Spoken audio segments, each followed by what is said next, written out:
आप सभी दोस्तों का ऐसे ऐप में बहुत बहुत स्वागत है। ये हमारा डेली क्यूज 10 का वीडियो सॉल्यूशन होने वाला है। देखते हैं कि हमारे पास यहाँ पर क्या क्या क्वेश्चन अवेलेबल है। उससे पहले उम्मीद करता हूँ कि आपने ऐप को डाउनलोड किया होगा और वहां जाकर आपने जरूर टेस्ट दिया होगा। चलिए देखते हैं इस टेस्ट में क्या क्या क्वेश्चन पूछे गए और उसके आसपास क्या क्या क्वेश्चन और बनते हैं।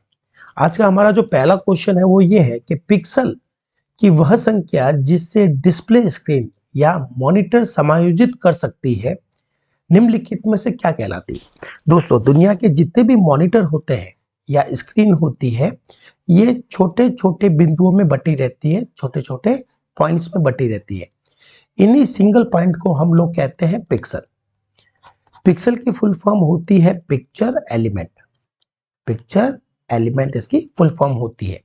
किसी कंप्यूटर के अंदर टोटल कितने पिक्सल है मॉनिटर पर, जैसे कि आप यहाँ पर देख पा रहे होंगे, जो मॉनिटर मैंने बनाया है 1 2 3 4 5, तो 5 तो यहाँ हो गए पिक्सल और 1 2 3 3 पिक्सल आपके यहाँ पर हो गए।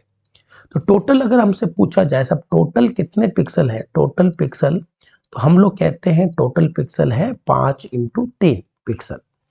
तो पिक्सल की कुल संख्या या टोटल पिक्सल को हम लोग जनरली बोलते हैं रेजोल्यूशन।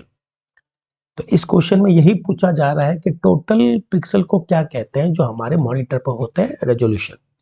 रेजोल्यूशन की खास बात यह भी है दोस्तों कि रेजोल्यूशन जितना ज्यादा होगा, जाहिर सी बात है पिक्सल भी ज्यादा होंगे, और जितने ज्यादा पिक्सल होंगे आपकी जो डिस्प्ले क्वालिटी है वो उतनी ही बेहतर होती है। तो इस क्वेश्चन का आंसर होगा रेजोल्यूशन। नेक्स्ट क्वेश्चन की बात करते हैं, निम्नलिखित में से कौन सी स्टोरेज की सबसे बड़ी इकाई है। जब हम लोग डेटा को स्टोर करते हैं तो डेटा की यूनिट होती है कि डेटा को मापा किस में जाता है। तो डेटा की जो यूनिट है दोस्तों, मैं आपके लिए लिख देता हूं। सबसे पहली यूनिट होती है बिट, जिसका मतलब होता है सिंगल जीरो या सिंगल वन। सिंगल जीरो या सिंगल वन को बिट कहते हैं। और 4 बिट का जो ग्रुप है, 4 बिट का जो समूह है, इसे निबल कहा जाता है।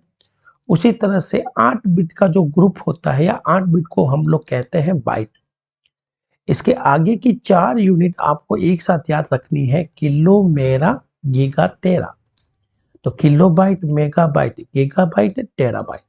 1 किलोबाइट में 1024 या 2 की पावर 10 बाइट होते हैं। उसी तरह से 2 की पावर 10 किलोबाइट मिलकर मेगाबाइट बनाते हैं, 2 की पावर 10 मेगाबाइट मिलकर गीगाबाइट बनाते हैं, और 2 की पावर 10 गीगाबाइट मिलकर टेराबाइट बनाते हैं।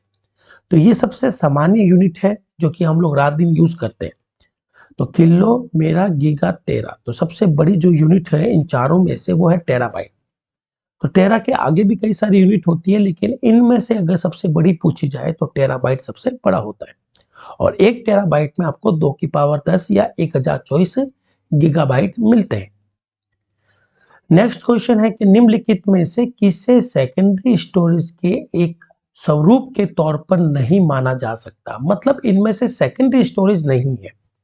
सेकेंडरी स्टोरेज को हम लोग जनरली स्टोरेज भी कहते हैं। इनका मुख्य उद्देश्य होता है डेटा को परमानेंट स्टोर करना, डेटा को परमानेंट स्टोर करना, ताकि यूजर इसको भविष्य में देख सके। इसमें आपके पास में हार्ड डिस्क आ जाती है, पेन ड्राइव आ जाती है, ठीक है, सीडी डीवीडी हो गई, यहाँ पर डेटा हो गए, ऑप्टिकल फ्लॉपी डिस्क हो गई, ऑप्टिकल डिस्क हो गई। ये सब के सब स्टोरेज है जहां डाटा को फ्यूचर यूज के लिए रखा जाता है। इनका परमानेंट होना जरूरी है।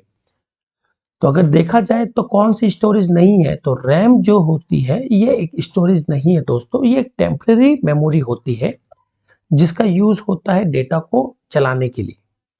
तो रैम जो है वो प्राइमरी मेमोरी में रखा जाता है, ना कि स्टोरेज में रखा जाता है। इसीलिए इस क्वेश्चन का आंसर होगा रैम। और याद रखिएगा, रैम है या जो प्राइमरी मेमोरी है वो हमेशा टेम्परेरी होती है।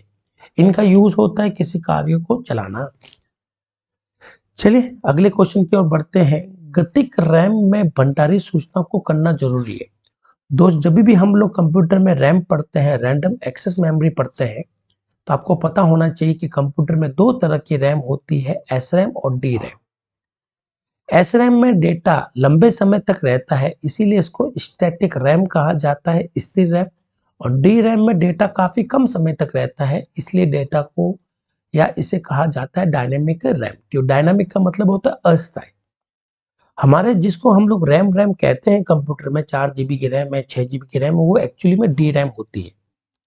तो रैम से तात्पर्य हमेशा डी रैम से होता है और एस रैम का उपयोग कैश मेमोरी के रूप में किया जाता है। क्योंकि डी रैम में डेटा बहुत जल्दी हट जाता है तो इसमें बार बार डेटा डाला जाता है, जिससे हम लोग कहते हैं कि सब डी रैम को बार बार डेटा डाला जाएगा, बार बार रिफ्रेश किया जाएगा। तो हम लोग कह सकते हैं कि रिफ्रेश रेट जो है यहाँ पर हाई होती है और यहाँ जो रिफ्रेश रेट होती है वो कम होती है, क्योंकि डेटा को बार बार डाला नहीं जाता। डेटा को बार बार डालना रिफ्रेश रेट कहलाता है।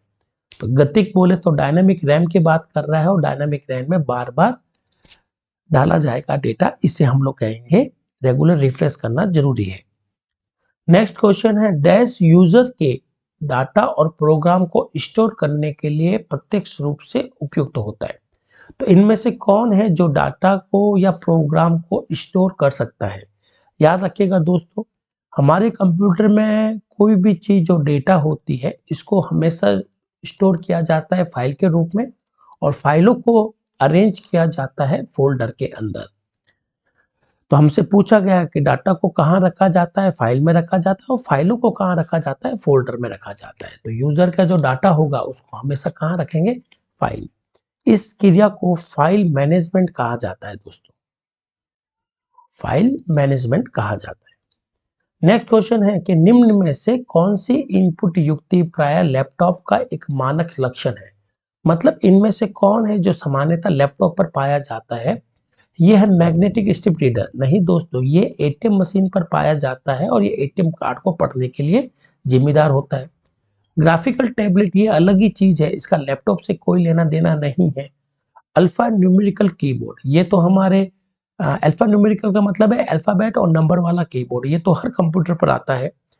टच पैड, हाँ बिल्कुल, ये जो चीज है यही पाई जाती है हमारे लैपटॉप पर, जिसमें एक पैड होता है जिस पर अंगुली रखकर हम लोग कर्सर को चलाते हैं, उसको टच पैड कहते हैं, और ये सिर्फ लैपटॉप में पाया जाता है मोस्टली। तो यही है जो लैपटॉप में पाया जाता है, इसीलिए आंसर टी होगा। नेक्स्ट क्वेश्चन है, निम्न में से कौन सी कंप्यूटर की अभिलक्षणताएं है? तो कंप्यूटर बहुत ही परिश्रमशील है, एक जैसे कार्यों को सदैव करता रहता है।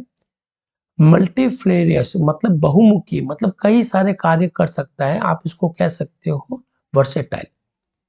वर्सेटाइल का मतलब होता है कि भिन्न भिन्न कार्य करने की क्षमता होती है। कंप्यूटर में आंसर हमेशा सटीक मिलता है, एक्यूरेट मिलता है। तो ये सभी कंप्यूटर की लक्षण है। तो आपका आंसर यहां से हो जाएगा ए, ऑल ऑफ द अबव। अगला है कि कौन सी भाभा परमाणु अनुसंधान केंद्र द्वारा विकसित सुपर कंप्यूटर परियोजना है? तो भारत की एक बहुत बड़ी संस्था है जिसे हम लोग BARC कहते हैं, BARC या BARK।